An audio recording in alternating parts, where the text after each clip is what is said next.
Good evening, I'm Micah Ullman. And I'm Cher Calvin. President Trump and Democratic nominee Joe Biden went head-to-head tonight in the first of 3 presidential debates, and the gloves were off. Each side traded jabs over a range of issues, from the Supreme Court to the coronavirus to election integrity. We've got team coverage tonight on the highlights and reaction to the debate. KTLA 5's John Fenoglio live in our news center with reaction. John.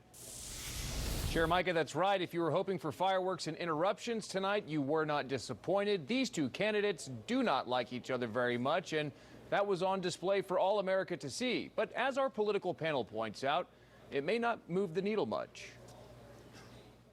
He stood up. No, the answer to the question is no. Ukraine. No, sir. With $1 billion, if you that don't get rid is of absolutely not. Stop. It was a night marked by shouting and personal insults. Joe, you agreed with Bernie Sanders, who's far left, on the manifesto, we call it. And that gives you socialized medicine. Everything he's saying so far is simply a lie. I'm not here to call out his lies. Everybody knows he's a liar. But you I just want to make sure. Joe, you're the liar. Former Vice President Joe Biden leading in the polls ahead of the debate. But did tonight's performances change any minds? The bar was fairly low for Joe Biden because Donald Trump called him Sleepy Joe. He questioned his mental fitness. He questioned his stamina.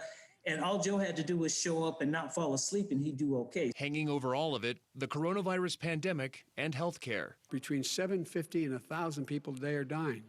When he was presented with that number, he said, it is what it is. Well, it is what it is because you are who you are. If we would have listened to you, the country would have been left wide open. Millions of people would have died, not 200,000, and 1 person is too much. It's China's fault. None of what President Trump is saying is factually correct in terms of the response to coronavirus and also his impact on the economy.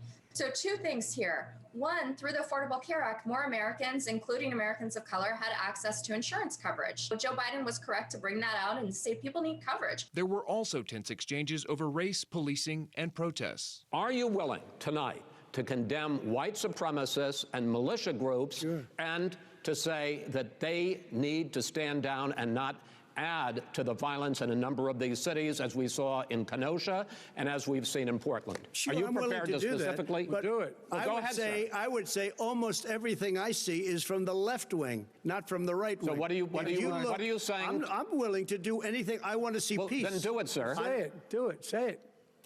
Do you want to call him?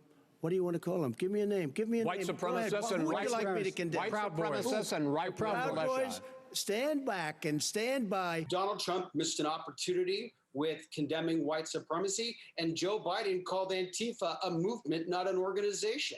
I mean, and Joe Biden failed to say that he supports law enforcement. So again, this is the election of the crazies on both sides, when it's so obvious that the majority of Americans just turn this junk off.